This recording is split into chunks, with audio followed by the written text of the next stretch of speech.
awinjo yo makare antiere e county ma Kisii kama odiochieng' ma kawuono mage gin moko kuom jotije osiptende mopogore opogore e kaunti ni ma Kisii. Odiochieng' ma kawuono gichopo ka mar timo romo kaluwore kod weche maluwore kod weche gi mag tich, ka giwacho ni odiochieng' ma kawuono gidhi chako gomo mar tich kochakore otieno ma kawuono kaluwore kod lwasi moko osebedo maber e yore gi mag tich.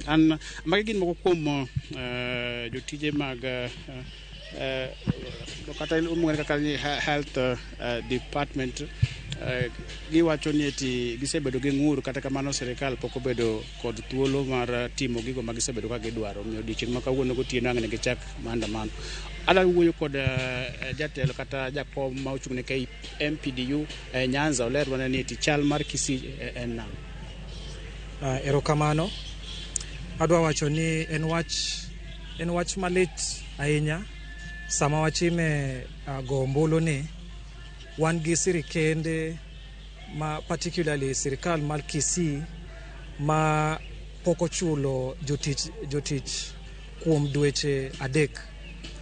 To penj ma wan go ni dibed ni pesa monego gichulgo workers itiyo go e campaign, nikech gima waneno sani ni campaign dhi nyime to ji hinyre e utegi, ji hinyre osiptende onge jo matiyo maber ma nigi urge mar tiyo nikech pok ochulgi for 3 months. Jotijegi nigi nyithindo ma gichulo negi school fees, nigi mitokni mikete fuel, to oginya chopo tich nikech pok ochulgi for 3 months.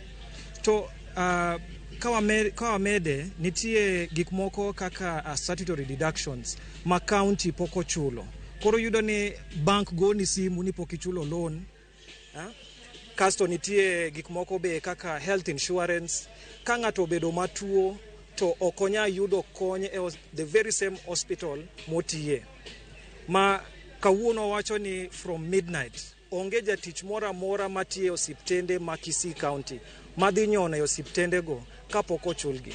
And ultimatum mawachiwo niya, chieng' ma Kisii County government dhi chiewo, mano e chieng' ma wadhi dok e tich.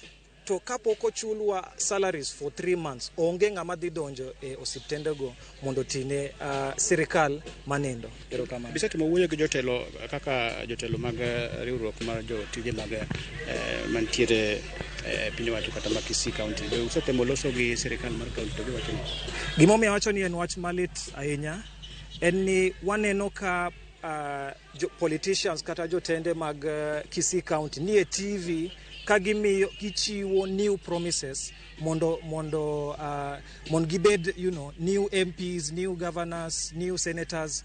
To at the same time wane ute watu poko chulwa for 3 months. Onge ngama ose reach out to workers ma Kisii County mongiso gini ya ni wangi itilafu achiel ariyo to wadhi loso. Ne wachiwo strike notice for the past 2 weeks. Onge kata barua kata text message moornwa ni berua ne piny matin waloso gini. Wan gi moko kuom jotije mag Thieth. Hebu tuambie unaitwa nani, kisha wewe unafanya katika idara gani, umeathirika kivipi? Kwa majina ni Penat Mariaria, ndiye branch secretary Kenya National Union of Medical Apparatus Officers. Kwa ukweli tunasumbuka sana sababu ya watu wetu hawajalipa mshahara kwa miezi 3.